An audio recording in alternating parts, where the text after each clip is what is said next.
मेरी कहानी सुनने के लिए सब्सक्राइब करें और बेल आइकन दबाना ना भूलें।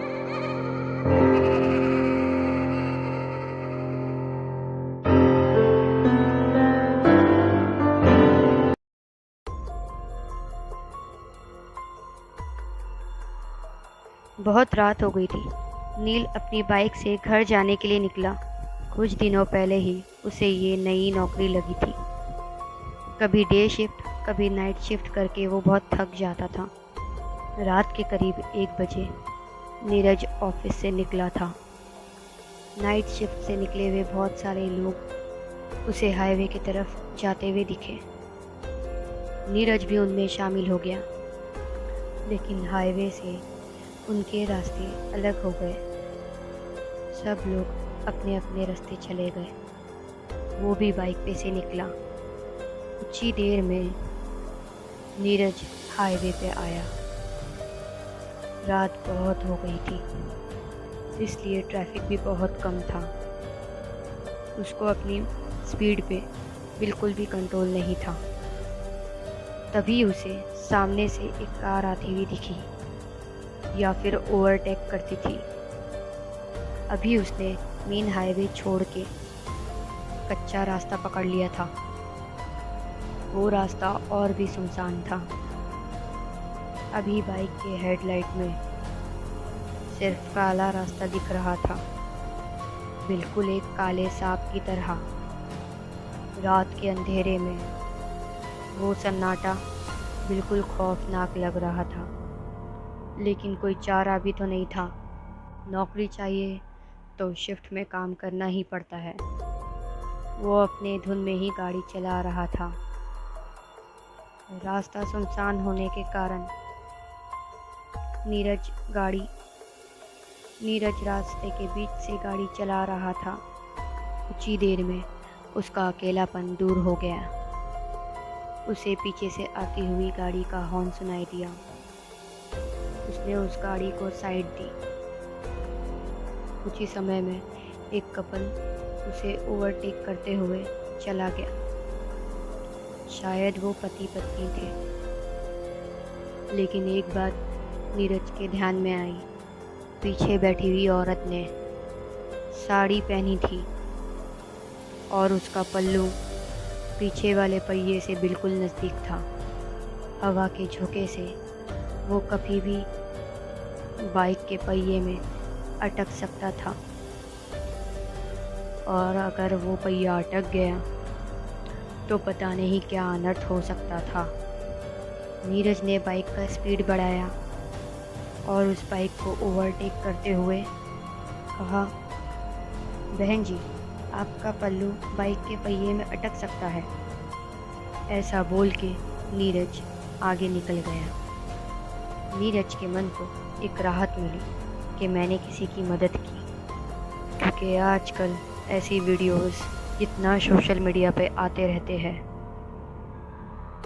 एक लड़की बाइक पे बैठी है और उसका पल्लू बाइक के पहिए में अटक के एक्सीडेंट हो गया और वो लोग ज़ख्मी हो गए। ये सोच में नीरज था कि अचानक कि वो बाइक वाला फिर से निकल के आगे चला गया। लेकिन ये क्या, उसकी बीवी कहाँ चले गई? वो वहाँ नहीं थी। कहाँ गई होगी? नीरज ने गाड़ी का स्पीड बढ़ाया और उससे पूछा, भाई साहब, आपके पीछे बैठी हुई पत्नी कहाँ गई? उनका पल्लू बाइक के पहिए में अटकने वाला था तो मैंने उनको बताया था। उस बाइक वाले ने अपनी बाइक साइड में लगाई। वैसे नीरज ने भी अपनी बाइक साइड में लगाई उसके। नील ने कहा, क्या हुआ भाई साहब, आपकी बीवी कहाँ है? वो पीछे तो बैठी थी ना। उस बाइक वाले का पूरा शरीर कपकपाने लग गया। उसने कुछ नहीं कहा। उसकी डरी डरी आंखों से सिर्फ पीछे देखा तो वो रास्ता और भी डरावना लग रहा था। नीरज ने उससे कहा। वो नीरज को देखते ही रह गया। आप इतना डरे हुए क्यों हो? और फिर उसने पूछा, मेरे बाइक पे किसे बैठे देखा आपने? मतलब आप उसे नहीं पहचानते? मैं जॉब से घर जा रहा था अकेले, और मैंने किसी को लिफ्ट भी नहीं दी थी। उसकी बातें सुन के नीरज के रोंगटे खड़े हो गए। दोनों ने एक दूसरे को देखा और एक साथ पीछे देखा तो उन्हें रात की गहराई में एक परछाई दिखी। वो देखते ही दोनों की आंखें फटी की फटी रह गई। उन दोनों का दिल जोर जोर से धड़कने लगा था कि तभी सामने वाली बाइक ने हॉर्न मारा। दोनों की मानो सांस ही रुक गई। दोनों ने फटाफट बाइक स्टार्ट की और तेज़ रफ्तार से अपने घर के लिए निकलने लगे। नीरज घर पहुंचा तो रात के 2 बजे थे। वो अपने बिस्तर पे लेटा, लेकिन उसे नींद नहीं आ रही थी। अपने पूरे करियर में उसने ये चीज़ पहली बार ही देखी थी। रह रह के उसके मन में एक ही ख्याल आ रहा था, क्या मैंने जो देखा वो सच था? कितनी बार वो वही रास्ते से गुजरा था, लेकिन आज तक उसे ऐसा खौफनाक अनुभव नहीं हुआ था। बाइक पे बैठी वो औरत, उसकी लाल साड़ी, कैसे मुमकिन है ये? लेकिन ये अनुभव एकदम असली था। उसे तो ये खिड़की के पर्दे भी लाल साड़ी वाली औरत के तरह दिख रहे थे। ऐसा लग रहा था कि जैसे कोई उसका नाम पुकार रहा था।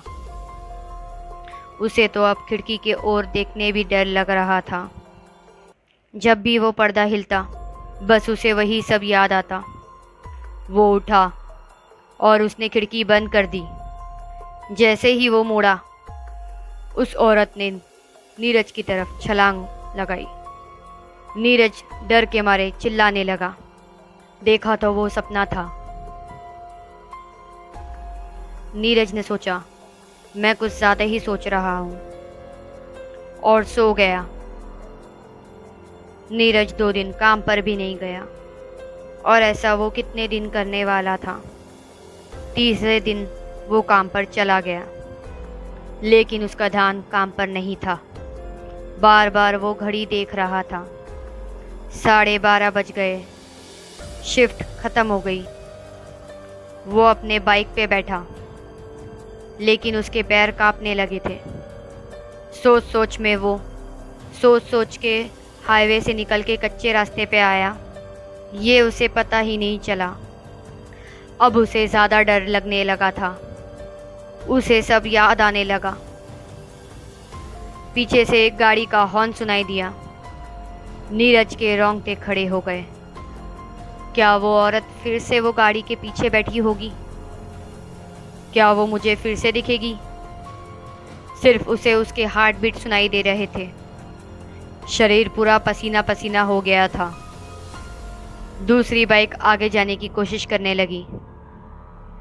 नीरज ने सोचा, मैं उसके पीछे देखूंगा ही नहीं, लेकिन आखिर उसने पीछे देख ही लिया तो उसके पीछे कोई नहीं था। नीरज ने एक राह भरी सांस ली। उसकी जान में जान आ गई। कलेजे का डर अब खत्म हो गया था। नीरज ने बाइक वाले के ओर देखा और थोड़ा स्माइल किया तो उस बाइक वाले ने अपने हेलमेट की कांच ऊपर की और बोला, बहन जी से कहिए उनका पल्लू पहिए में अटक सकता है।